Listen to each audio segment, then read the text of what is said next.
La escena del juicio. Todo el más profundo interés manifestado entre los hombres por los fallos de los tribunales terrenales no representa sino débilmente el interés manifestado en los atrios celestiales cuando los nombres inscritos en el libro de la vida desfilan ante el juez de toda la tierra. El divino intercesor aboga en favor de todos los que han vencido por la fe en su sangre, para que se les perdone sus transgresiones, a fin de que sean restablecidos en su morada edénica y coronados con él coherederos del señorío primero.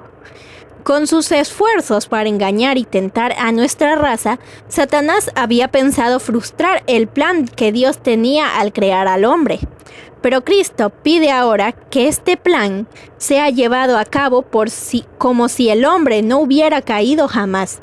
Pide para su pueblo no solo el perdón y la justificación, plenos y completos, sino además participación en su gloria y un asiento en su trono. Mientras Jesús intercede por los súbditos de su gracia, Satanás los acusa ante Dios como transgresores. El gran seductor procuró arrastrarlos al escepticismo, hacerles perder la confianza en Dios, separarse de su amor y transgredir su ley. Ahora él señala la historia de sus vidas, los defectos de carácter, la falta de semejanza a Cristo, lo que deshonró a su Redentor, todos los pecados que los indujo a cometer, y a causa de estos los reclama como súbditos. Jesús no disculpa sus pecados, pero muestra su arrepentimiento y su fe, y al reclamar el perdón para ellos, levanta sus manos heridas ante el Padre y los santos ángeles, diciendo: «Los conozco por sus nombres, los he grabado en las palmas de mi mano».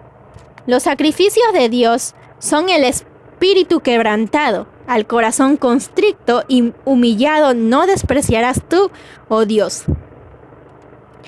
Y al acusador de su pueblo le dice: «Jehová te reprenda, oh Satán. Jehová, que ha escogido a Jerusalén, te reprenda». ¿No es este un tizón arrebatado del incendio? Cristo revestirá a sus fieles con su propia justicia para presentarlos a su Padre como una iglesia gloriosa, no teniendo mancha ni arruga, ni otra cosa semejante. Sus nombres están inscritos en el libro de la vida, y de estas personas escogidas está escrito: «Andarán conmigo en vestiduras blancas, porque son dignas». Así se cumplirá de un modo completo la promesa del nuevo pacto: «Perdonaré su iniquidad y no me acordaré más de sus pecados». En aquellos días y en ese tiempo, dice Jehová, será buscada la iniquidad de Israel y no la habrá, y los pecados de Judá, mas no podrán ser hallados. En aquel día el vástago de Jehová será espléndido y glorioso, y el fruto de la tierra excelente y hermoso, para los escapados de Israel, y será que los que fueren dejados en Sión y los que quedaren en Jerusalén serán llamados santos, es decir, todo aquel que está inscrito para la vida en Jerusalén. La obra del juicio investigador y el acto de borrar los pecados debe realizarse antes del segundo advenimiento del Señor, en vista de que los muertos han de ser juzgados según las cosas escritas en los libros.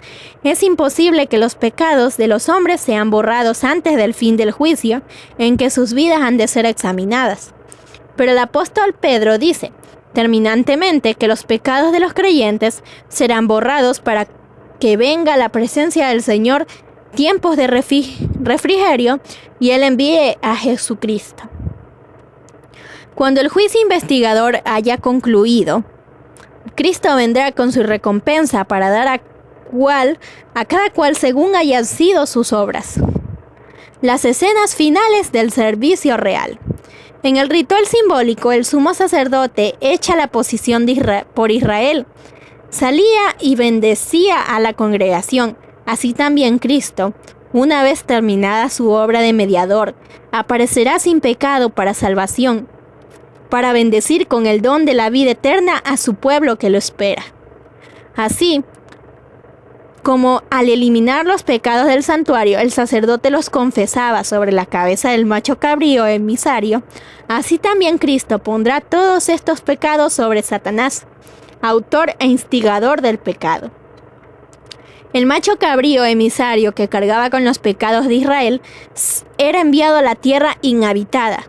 Así también Satanás, cargado con la responsabilidad de todos los pecados que ha hecho cometer al pueblo de Dios, será confinado durante 1000 años en la tierra, entonces desolada y sin habitantes, y sufrirá finalmente el pleno castigo de pecado en el fuego que destruirá a todos los impíos. Así el gran plan de redención alcanzará su cumplimiento en la extirpación final del pecado y la liberación de todos los que estuvieron dispuestos a renunciar al mal. Juzgados por registros infalibles. En el tiempo señalado para el juicio, al fin de los 2300 días en 1844, empezó la obra de investigación y el acto de borrar los pecados.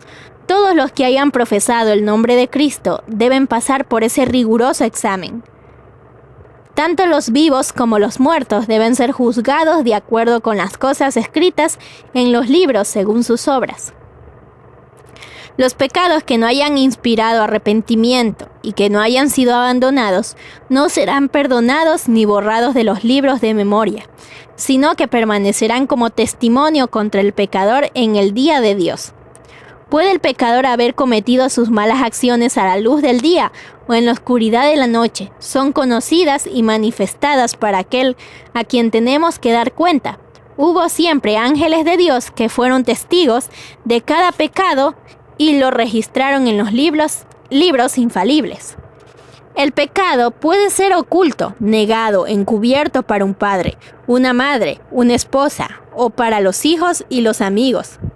Nadie, fuera de los mismos culpables, tendrá tal vez la más mínima sospecha del mal. No deja por eso de quedar al descubierto ante los seres celestiales. La oscuridad de la noche más sombría, el misterio de todas las artes engañosas no alcanzan a velar un solo pensamiento para el conocimiento del Eterno. Dios lleva un registro exacto de todo acto injusto e ilícito.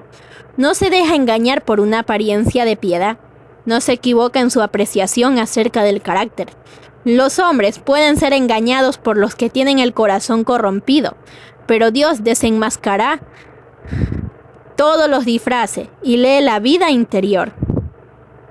¡Qué pensamiento tan solemne! Cada día que transcurre lleva consigo su caudal de apuntes para los libros del cielo. Una palabra pronunciada, un acto cometido, no puede ser retirado jamás. Los ángeles tomaron nota tanto de lo bueno como de lo malo. El más poderoso conquistador de este mundo no puede revocar el registro de un solo día siquiera. Nuestros actos, nuestras palabras, hasta nuestros más secretos motivos, todo tiene su peso en la decisión de nuestro destino, para dicha o desdicha. Podremos olvidarlos, pero no por eso dejarán de testificar en nuestro favor o en contra de nosotros. Así como los rasgos de la fisonomía se producen con minuciosa exactitud sobre la pupila pulida blanca del artista, así también está el carácter fielmente delineado en los libros del cielo. No obstante, cuán poca preocupación se siente respecto del registro que debe ser examinado por los seres celestiales. Si se pudiera descorrer el velo que separa el mundo visible del invisible, y los hijos de los hombres pudiesen ver a un ángel apuntar cada palabra y cada acto que volverán a encontrar en el día del juicio, ¿cuántas palabras de las que se pronunciaron cada día no se dejarían sin pronunciar? ¿Cuántos actos no se dejarían sin realizar? En el juicio se examinará el uso que se haya hecho de cada talento. ¿Cómo hemos empleado el capital que el cielo nos concedió? En ocasión de su venida, ¿recibirá el Señor lo que es suyo con interés? Hemos perfeccionado las facultades que fueron confiadas a nuestras manos, a nuestros corazones y a nuestros cerebros para la gloria de Dios y provecho del mundo. ¿Cómo hemos empleado nuestro tiempo, nuestra pluma, nuestra voz, nuestro dinero, nuestra influencia? ¿Qué hemos hecho por Cristo en la persona de los pobres, de los afligidos, de los huérfanos, de las viudas? Dios nos hizo depositarios de su santa palabra. ¿Qué hemos hecho con la luz de la verdad que se nos ha confiado a fin de que los hombres sean sabios para la salvación? No se da ningún valor a una mera profesión de fe en Cristo. Solo se tiene por genuino el amor que se muestra en las obras. Con todo, el amor es lo único que ante los ojos del cielo da valor a un acto cualquiera. Todo lo que se hace por amor, por insignificante que aparezca en opinión de los hombres, es aceptado y recompensado por Dios. El egoísmo escondido de los hombres aparece en los libros del cielo. Allí está el registro de los deberes que no cumplieron para con el prójimo, el de su olvido de las exigencias del Señor. Allí se verá cuán a menudo se dieron a Satanás el tiempo, los pensamientos y las energías que pertenecían a Cristo. Bastante tristes son los apuntes que los ángeles llevan al cielo. Seres inteligentes que profesan ser discípulos de Cristo están absorbidos por la adquisición de bienes mundanos o por el goce de los placeres terrenales. El dinero, el tiempo y las energías son sacrificados a la ostentación y el egoísmo, pero pocos son los momentos dedicados a orar, a estudiar las sagradas escrituras, a humillar el alma y a confesar los pecados.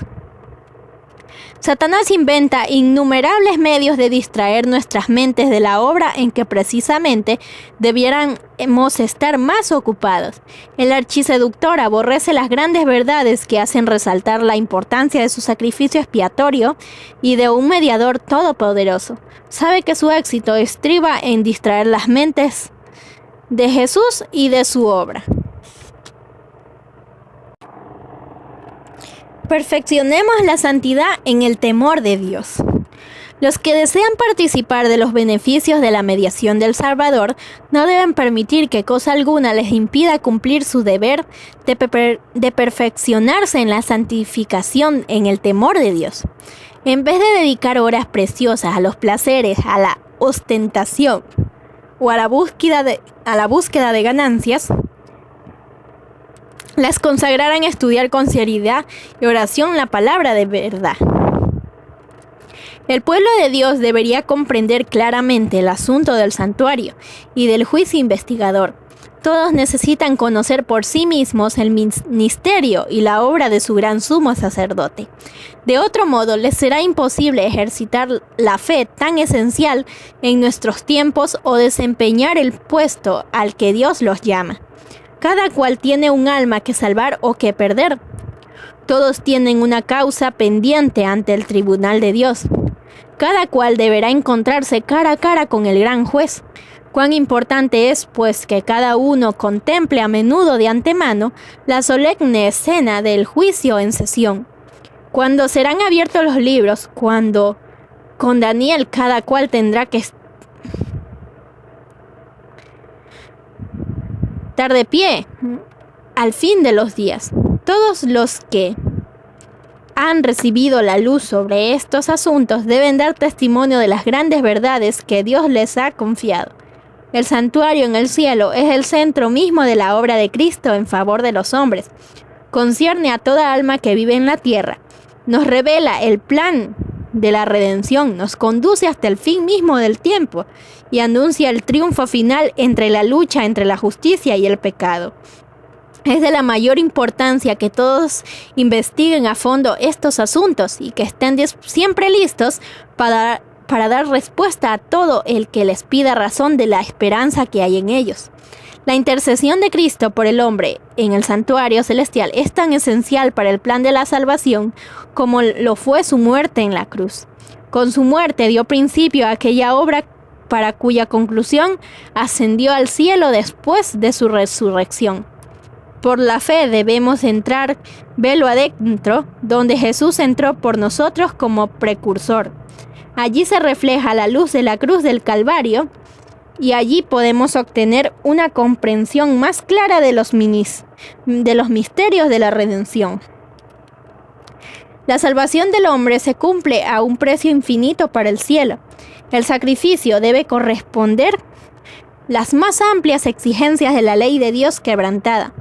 Jesús abrió el camino que lleva al trono del Padre y por su mediación pueden ser presentados ante Dios los deseos sinceros de todos los que a Él se allegan con fe.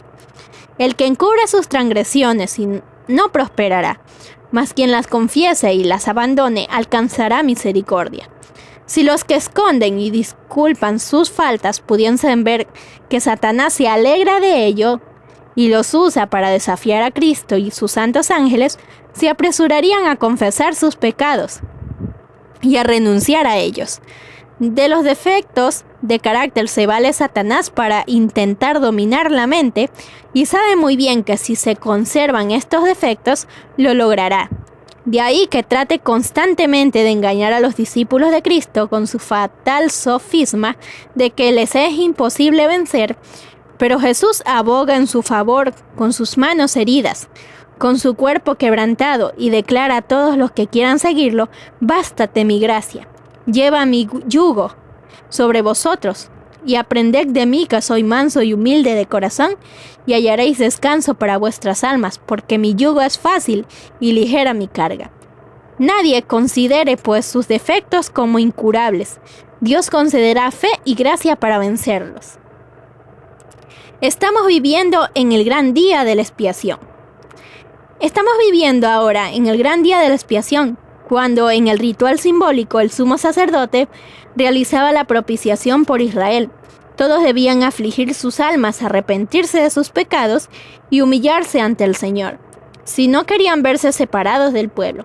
De la misma manera, todos los que desean que sus nombres se mantengan en el libro de la vida, deben ahora, en los pocos días que les quedan de este tiempo de gracia, afligir sus almas ante Dios como verdadero arrepentimiento y dolor por sus pecados. Hay que escudriñar honda y sinceramente el corazón.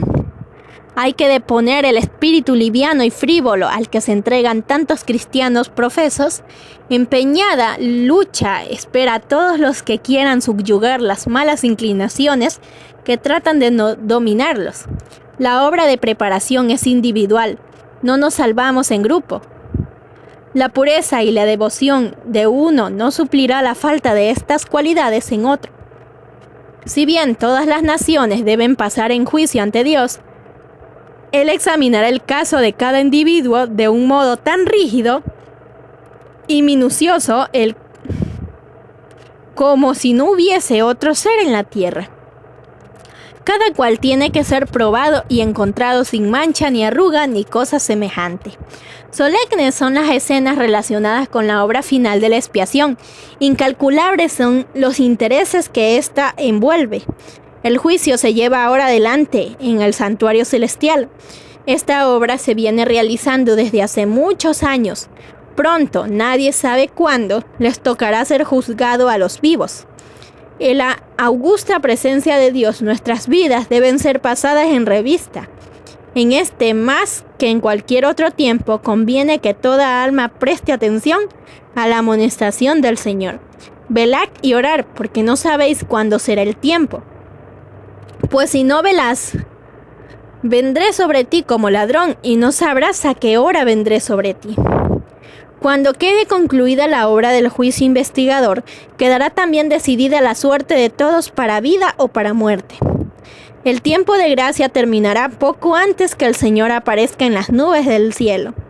Al mirar hacia ese tiempo, Cristo declara en Apocalipsis: el que es injusto, sea injusto aún; el que es sucio, sea sucio aún; y el que es justo, sea justo aún; el que es santo, sea aún santo.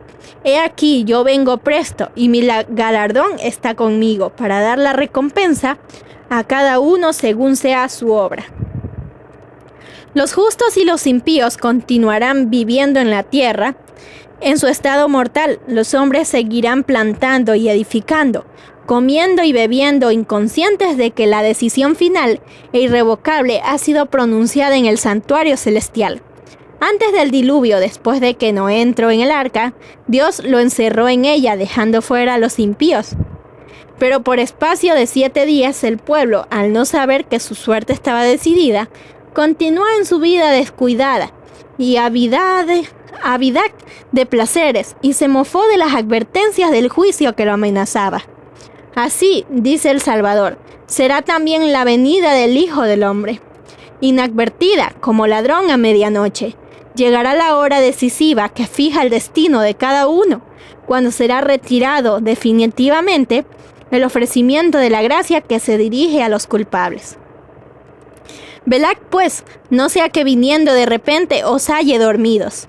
Peligroso es el estado de aquellos que, cansados de velar, se vuelven a los atractivos del mundo, mientras el hombre de negocios está absorto en el afán de lucro, mientras el amigo de los placeres corre tras ellos.